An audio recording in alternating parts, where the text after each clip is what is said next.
GB Gaming.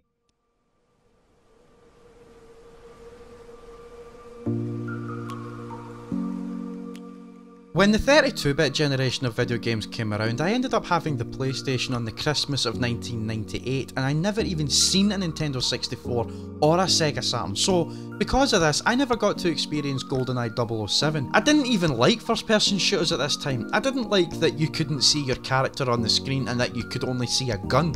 Likewise, I wasn't that much into conventional shooters. I was still coming off the back of the Mega Drive, so I still had a fondness for the side-scrolling platformers and brawlers of the time, and I also loved racing games, especially coming into the PlayStation era with the likes of V-Rally, one of my first racing games, and Gran Turismo.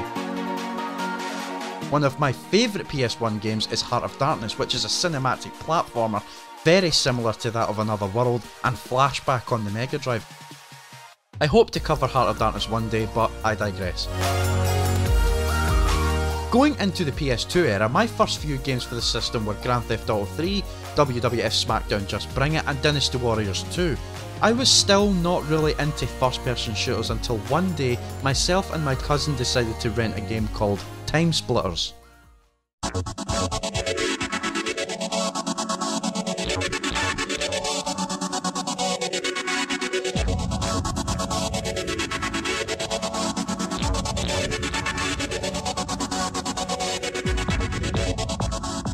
Well, shit. This was it. This was the best shooter ever. The multiplayer, the customizable game modes, the puzzles, the map editor, the huge range of different characters to choose from. Maybe this is what all the fuss was about when GoldenEye came out. Only because I never got to play the game, I ignored it and passed it off as a load of rubbish, because not only did I not like those kind of games, I wasn't even a James Bond fan, so I had zero reason in my own mind to jump in.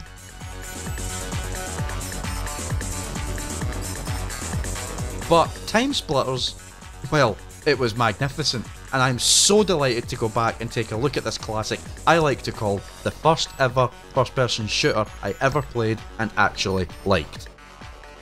So welcome to GB Reviews for a look at TimeSplitters for the PlayStation 2.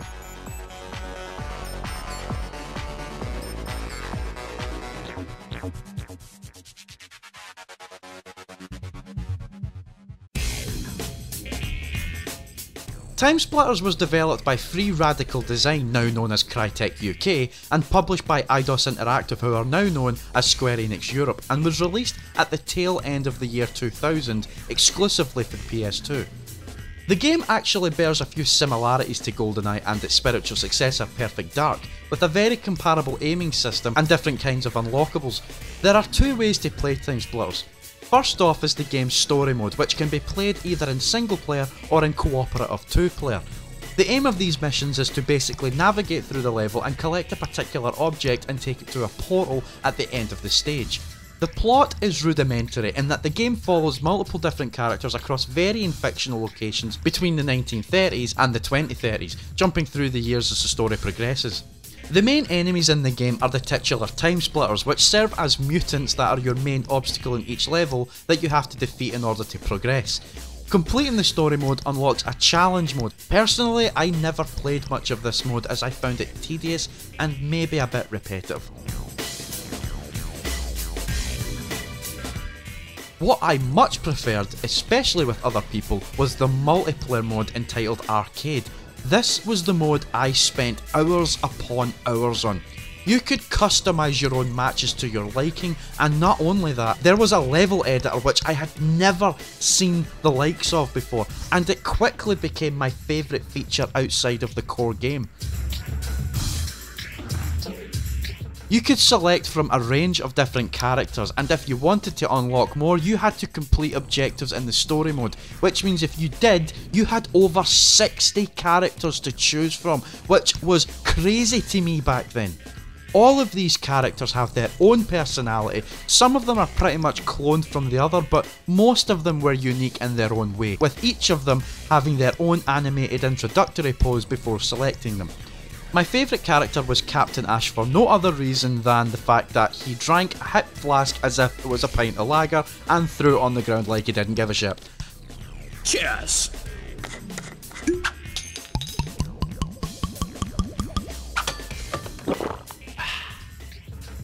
don't know why I found it funny at the time, but I still somehow find it amusing today. Silly little things like this I absolutely love. Trivia time. Did you know that despite the hip flask quite obviously containing alcohol, that the ESRB still never included a rating for alcohol reference, that it could have been interpreted as a flask of water? Either that, or they didn't even notice. But either way, there is alcohol in this game, and the ESRB didn't even cop it. The more you know. Back to the game. Each character wasn't just presented as a cosmetic either. While choosing a character as a bot, they all had their own rating represented by stars next to said character, with 1 star being the worst and 5 being the highest. I'll also point out that once you were killed in multiplayer, you got to spectate the area around you from the point of view of your dead body, which was another little thing that I enjoyed, and at the time, again, never seen anything like it.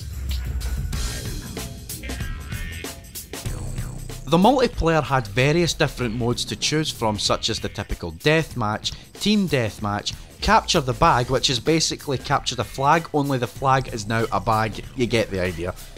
Bag tag, which is another fun mode that is basically like Oddball from Halo, in that you have to grab the bag in the centre of the map and hold on to it for as long as you can without getting tagged, or in this case, killed. Knockout is similar to capture the bag, except there is only 1 bag in the whole map and you have to bring it to your respective team base to score. Escort involves defending or killing an escort bot depending on the team you're in. And then there's Last Stand, which serves as a type of horde mode in some way, in which you have to fend off different waves of enemies.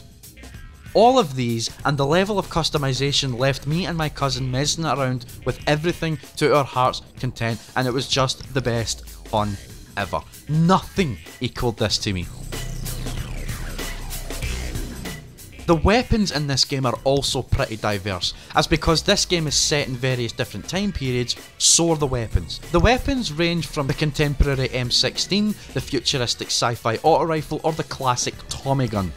And there are many more weapons in this game, and you can equip any of the bots with any of these weapons too. So if you wanted to have a bunch of restaurant chefs running around with a laser rifle, you could do that. Or why not have one team carry a Tommy gun and the other team carry a plasma gun?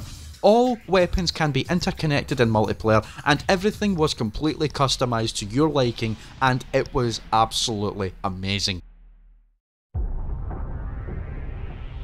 I want to talk more about the level editor now.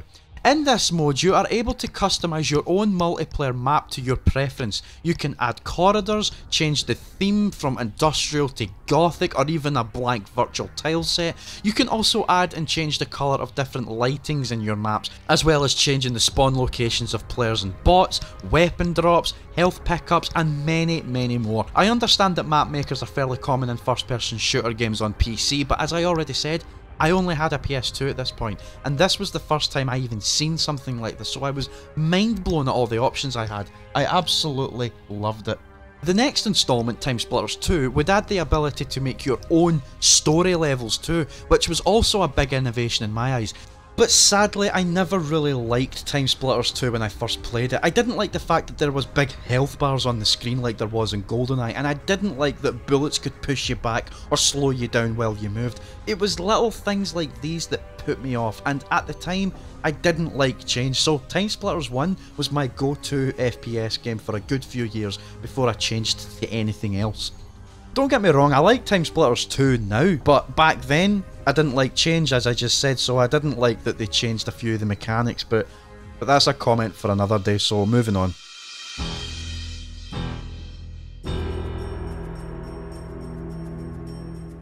I know I went a little bit all over the place with this review, but I was so excited to cover it, so I took a few liberties in how I ordered each piece of information. But with that said, I want to close this video off by saying TimeSplitters is one of the best shooters on the PS2, and despite being a launch title for the platform, I think it has aged magnificently well. With all the customization and options you had at your disposal, it was definitely something fairly new to console gaming, at least it was for me, and I think it still holds up today. If you have a PS2, then this is definitely one I recommend you add to your collection. It is truly a belter of a game, and it's a shame there doesn't seem to be one on the horizon anytime soon. But if there was, I cannot imagine it holding a candle to the original games. In any case, I hope you enjoyed watching this video, and if you did, maybe give it a like if you want, and subscribe to the channel if you want to see more. No pressure, I do these videos out of my own enjoyment. So thanks again for watching. This has been Gamerboy talking here on Gamerboy Gaming, where video games come first, and I will see you on the next video. Have a good one.